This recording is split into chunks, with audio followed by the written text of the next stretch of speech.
So it's always exciting to start a new project. All the possibilities are open to you, and you have the opportunity to choose the technologies and the approaches that work best for your project. And so these decisions are made, which inform subsequent decisions, and these decisions together coalesce into a strategy. And it's all downhill from there. When we start a Django project, usually one of the first decisions we need to make is regarding our front-end stack.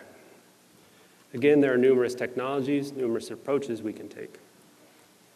And that leads to a lot of discussion online, people seeking advice, people giving advice. Now, in these discussions, I often see developers in the same basic dilemma that I was in 4 years ago when I started a new project. I had a new website I was creating that would be mostly static, content-driven pages based on my Django models. Now, this is exactly what Django Templates are so good at, with their rapid development, their convenience, and their tight coupling to Django mechanisms. Now, I also had areas of higher interactivity in my site, with more dynamic behaviors, both in my front-facing side and on my administrative interface. Now, for these, I wanted the power, the node ecosystem, the development experience provided by a full-weight JavaScript framework, something like Vue or React. In short, I wanted the best of both front ends, JavaScript and templates, and the flexibility to be able to use each when and where they're most effective for my project. Now, at the time, I was under the impression that I couldn't have both, at least not without significant compromise. After all, using a build-based JavaScript framework means a REST backend API. And if I were using a REST API, that means we're going to bypass the Django front end, which means no Django templates. On the other hand, if I wanted to stay with Django templates, that means I would get my interactivity from a script-based JavaScript framework, HTMX or Alpine perhaps. And that's because a build-based JavaScript framework just doesn't work well in this multi-page architecture that's required by Django templates. So I had to choose one or the other, give up the other, or so I thought. Well, long story short, I did find a way to combine Django templates and Vue in a way that I felt preserved the best of both front ends. In fact, I was so pleased with my approach that I wrote an article entitled, fittingly enough, Vue plus Django, the best of both front ends. But I still see in many online discussions, many developers that still feel that for all practical purposes, templates and Vue are mutually exclusive. So I'm here today to continue my quest to dispel this myth. Now, also, Vue has changed quite a lot in the 4 years since I wrote my article. The build system has changed from Webpack to Vite. State management system has changed from Vuex to Pinia. And there's a new streamlined composition API for building components. Now, luckily, I feel all these changes make it easier than ever to integrate Vue and Django. So today, I'll present my updated approach, which includes the latest updates to Vue. And, well, this will be a fast introduction, though. I apologize for that.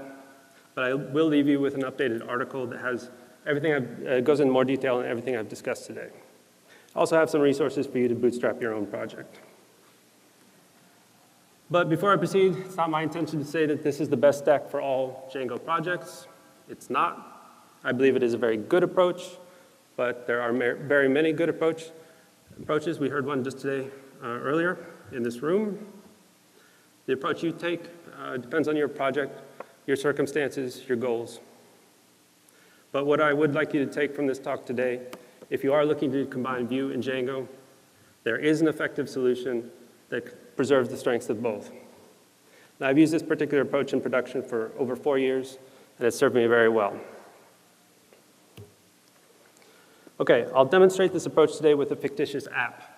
In this fictitious app, a user may spend virtual points to claim one or more rewards presented to them. Now, I've already written both sides of this. I'm sorry I don't have time to interactively code with you. I know how riveting it is to watch people code. But I will go over the code with you. On the Django side, we have a very simple model, application with a model. The reward model has 3 fields: name, description, point value. Point value being how many points it takes to purchase that reward. We have a list view that presents all these rewards to the user, and an associated template, which builds the HTML for that view. Oops, sorry. Here's what that view looks like. You see we loop through all the rewards. We show the name, description, and point value for each. And we have some areas set aside where we want interactivity, namely these buttons here. Now, and we also want these points remaining to be decrementing every time we choose a reward to redeem. So I said we'd be using Vue to inject this interactivity. We'll do so with this Vue application on the right. It will consist of 3 elements: a Penia store. A Penia store is where we encapsulate the business logic and also the shared state for all the components on that page. Then we'll use 2 single file components. These are the basic building blocks of Vue for renderable content. The first will be point status element, which will correspond to this area up top. And reward claim, which will correspond to the buttons here. So these will serve to kick off the redeem logic when clicked. Okay, now let's look at the code. I'll skip most of the Django side, but here's the template that renders that view. You can see up top we have a header element, which contains this section. We show the redeemable points, which comes from our view layer. It's a context variable, but this is static now. It's not going to change. Then we loop through our rewards and show a card for each that includes the name, the point value, and the description. And we have a place set aside here for our button. It will go there. Okay, let's look at the Vue side. Now, as I said, 3 components, the first being the store. Here's the file for the store. The first line, we define the store. Then we have two pieces of state that we'll be tracking. The first will be how many points have been redeemed so far in this session. We'll start with 0. And then which specific rewards have been redeemed. We'll use a dictionary for here. The keys will be the reward ID. The values will be true, false, depending on whether that reward is redeemed. We'll assume that absence from this dictionary means that they are not redeemed. Next, we have 2 actions, redeem and unredeem. Actions in a Penia store are functions that encapsulate business logic. So here in our business logic, if we are redeeming a specific reward ID with a point value, we will simply update our store. Points redeemed is incremented, and in our dictionary of rewards redeemed, we set that specific reward ID to true, indicating that it's redeemed. Unredeemed works very similar, but opposite. We decrement the number of points, and in the dictionary, we set that to false, indicating it is not redeemed. Finally, we have a helper function, is redeemed. We'll use this in our component, and this will return true or false for a given reward ID if it has been redeemed. Okay, now for the 2 components. The first one is point status, and that corresponds, again, to this area up top. Right at the top, we have a prop defined. A prop is Vue's concept of a parameter. So the idea here is that different users will have different points made available to them. So this component needs to know how many points are available so that it can do its calculation to show how many are remaining. Now, typically in a Vue application, you might be using a REST backend to pull this information, but we're not going to be doing that, as I said. So we'll be getting this information from our Vue layer in Django. I'll show you how we do that in a moment. But for now, just keep in mind that this component is parameterized. We'll need to supply this points available for us to use this component. Moving on, we grab a handle to the store, the one we just created, as we'll be using it here in this template. And in the template, we show the points remaining string and a container that shows how many points are remaining. Now, this is a reactive content here. We take the points available, which is the prop, and we subtract the number of points redeemed from our store. That'll show us how many are remaining. Now up here we have a dynamic view binding to a class. We're going to apply a specific class to this element. Specifically, the negative points class will be added if the user has redeemed more points than are available. In other words, if they have gone negative in their balance. The point of showing this is to show you that you can style components here individually. By virtue of being placed on the page, they will automatically get all the styling of your Django page or Django site. But if you want to add additional styles, you can add them here as so. The second component, reward claim. This corresponds to the button, these buttons. This takes two props, so each button will need to know for which reward it's redeeming and how many points that specific reward costs. Again, we'll show you how later we pass that information.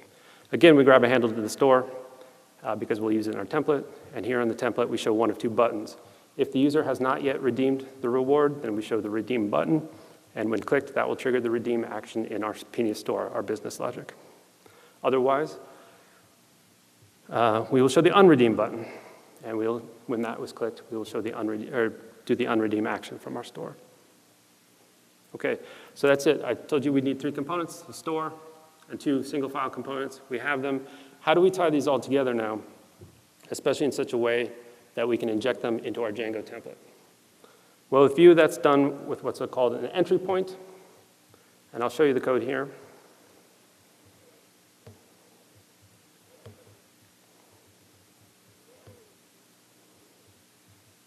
Okay. Starting at the top, just a little boilerplate. All the components here will be using the Pinia store. So we need to instantiate that here at the top. But otherwise, moving on to line 9, we look in our document for an element identified by the ID point status. So if we look again at our Django template here, you'll see up at the top, we have this section here, a header that has this content and it's identified by the ID point status. So that is indeed where we want to inject our Vue component. So we grab a handle to it here. On the next line, we run create app of Vue function. This is Vue's top-level function for inserting a component into your page. The first argument for this needs to be the root component in question. In our case, it's point status. And the second will be the names and values of your prop values, your root component prop values. Now, you can pass these normally in any way you wish, but here I'm using a function that I wrote. It's made available as a function. You can use this in your own projects. I'll focus on what it allows us to do, not the exact code of the function itself. But what this allows us to do is take the data set attributes of the parent element and pass them in as component values to our root component. So in this case, if we go back to our Django template, we can add a data attribute for that root component prop. It was called points available.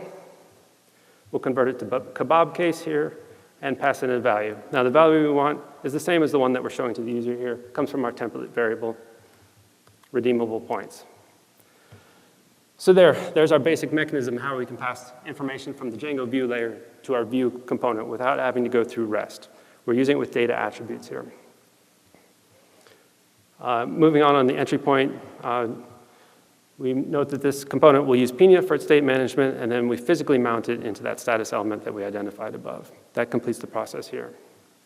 What about reward claim? Well, we can't use an ID for this one because we see it's being repeated several times on the page. IDs have to be unique. So let's look at our template. What can we use as a handle? Going through our loop here in the rewards, we see that we have a reward claim section, a placeholder for our button here identified by the reward claim class. So this is what we'll use as our handle here. And you can see in our entry point, we do a query select all, get all the reward claim elements with all the reward claim, all the elements identified with the reward claim class. And for each of those, we create an app. This time, our root component is create as reward claim. Again, we convert dataset attributes into properties to that. So we can go back to our Django template now and pass those. It required a reward ID.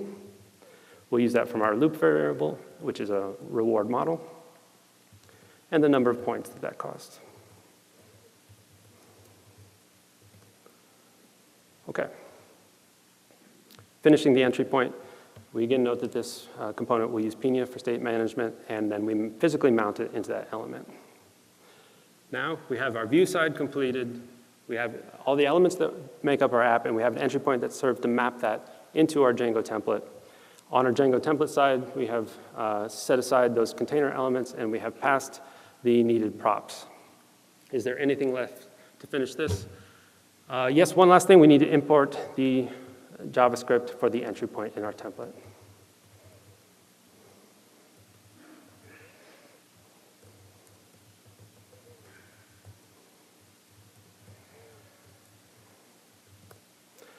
Okay, so now if we go back to our page and reload, we have the dynamic behaviors that we were expecting.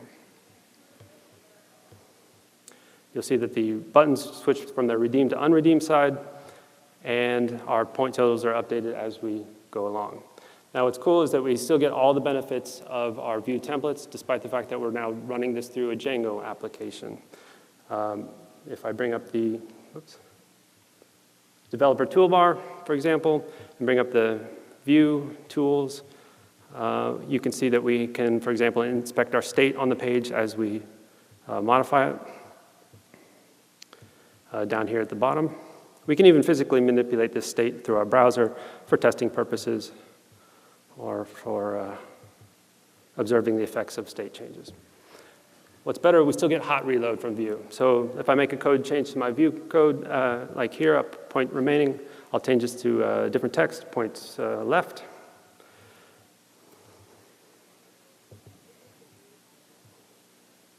Oops, wrong component.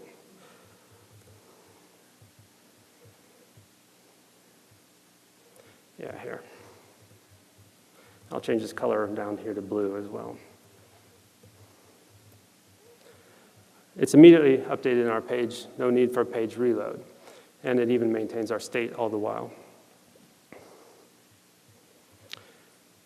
Okay, one quick detour. You saw that when I coded this source for the JavaScript, I use a local host directory running on a different port. This is a URL to my Vite dev server running on the machine. Vite comes with a dev server, very much like Django's run server, which enables all the debugging functionality, like I just showed you. This is absolutely what you want to use when you're running or developing your code. But in production, you will be expecting bundled, compiled JavaScript files, production assets. So how do we handle that? All we really need to do is ask Vite to output its build files to some place where Django can get to it, which is namely the static directory. So here's my Vite config file. You can see I've set the output directory here to my Django static directory. So if I run a build, a production build, it will output here into my Django static directory. We can then change this URL to a static URL.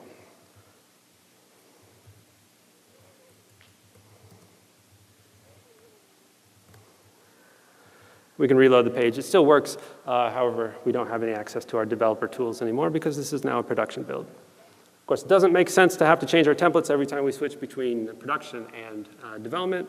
So I personally use a template tag to manage that process for me. Just give it the name of a bundle, and it will build the URL appropriately to the dev server or to static based off of a setting. I've made this available as a library. You can use it on your own projects. And that completes that loop. One thing to note before I go on, though, so still most of this page is written in Django templates. If you wanted to change the structure of the cards or the entire shell of the site, this is still all done in Django templates. And we still get all the benefits of running through Django templates, such as middleware and authentication and so on. All those Django mechanisms are preserved.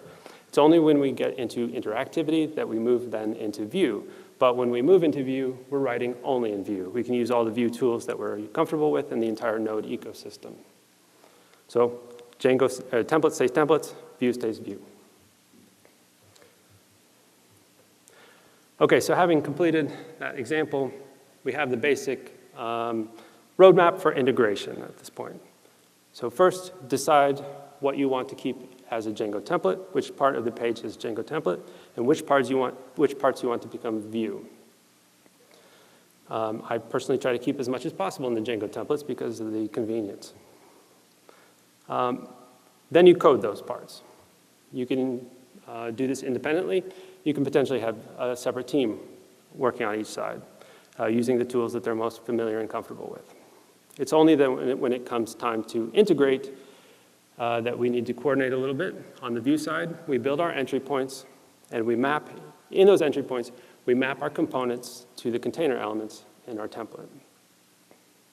Now, on the Django side, we create those container elements in our template. We pass any needed props to the Vue components that we're using. And then finally, we import the entry point JavaScripts. You could import multiple entry points per page. How you organize your entry points is up to you. You could do it per component.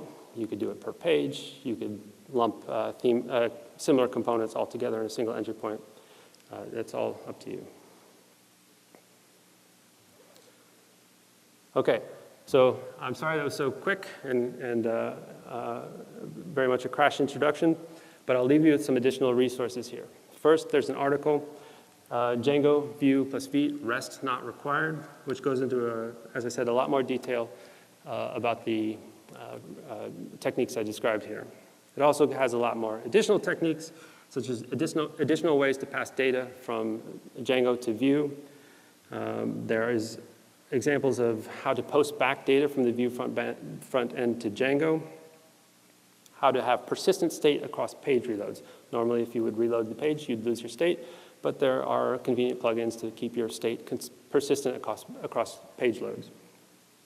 And finally, some discussion of Vue's teleport capability, which will allow you to move parts of your Vue components to all over your Django template. Very useful when integrating there. There's a cookie cutter project made available. This is a great way to bootstrap your own project using these techniques. It's based off of the standard Django cookie cutter, but includes the Vue integration, and also a very much more in-depth or thorough rewards example than the one that I showed you here. And then finally, a couple libraries that encapsulate some of those helper functions and logic that I described during this talk. All right, thank you very much for your time. Enjoy the rest of DjangOcon. And if you have any questions, please come up and ask me either now or anytime during the conference. Thank you.